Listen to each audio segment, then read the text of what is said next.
बारिश नियन संकेतों पर पड़ती है, जिससे किताबों की दुकान का मुखौटा धुंधला हो जाता है, क्योंकि सिया भीगे और हांफते हुए चिकनी सड़कों से गुजरती है। अंदर अर्व सिया को आते देखता है। उसका भाव चिंता और स्नेह से नरम है।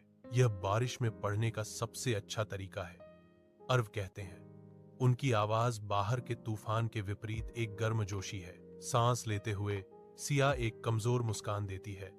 किताबों की दुकान की गर्मी ठंडी बारिश के विपरीत एक स्वागत योग्य है। धूप कैफे में भर जाती है, क्योंकि अराव और सिया नाचते धूल के कणों के बीच बैठे हैं, जो कविता और भाप वाली चाय की अपनी दुनिया में खोए हुए हैं। उनकी प्यालों से भाप धीरे धीरे उठती है।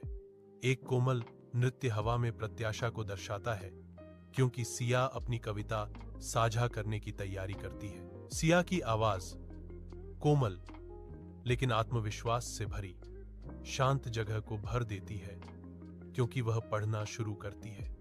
आरव की आंखों की गहराई का वर्णन। आरव ध्यान से सुनता है। उसकी निगाहें अडिग हैं। उसकी आंखों में गहरा स्नेह चमक रहा है, क्योंकि वह पूरी तरह से सिया पर ध्यान केंद्रित करता है। कैफे पृष्ठभूमि में फीका पड़ जाता है, क्योंकि उनका संबंध गहरा होता है। एक मौन समझदारी साझा कविता के माध्यम से उनके बीच से गुजरती है। हलचल भरे रेलवे स्टेशन पर सिया जाने की तैयारी कर रही है। उसकी आंखों में दुख और प्रत्याशा का मिश्रण झलकता है। अराव उसके सामने खड़ा है।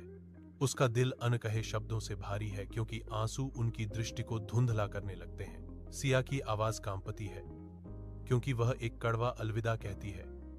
अगर प्यार सच्चा है तो दूरी कुछ भी खराब नहीं कर सकती। आरव सिया को एक पत्र देता है, अपने गहरे स्नेह का मौन स्वीकारोक्ति, यह उम्मीद करते हुए कि शब्द उनके बीच की दूरी को पाट सकते हैं।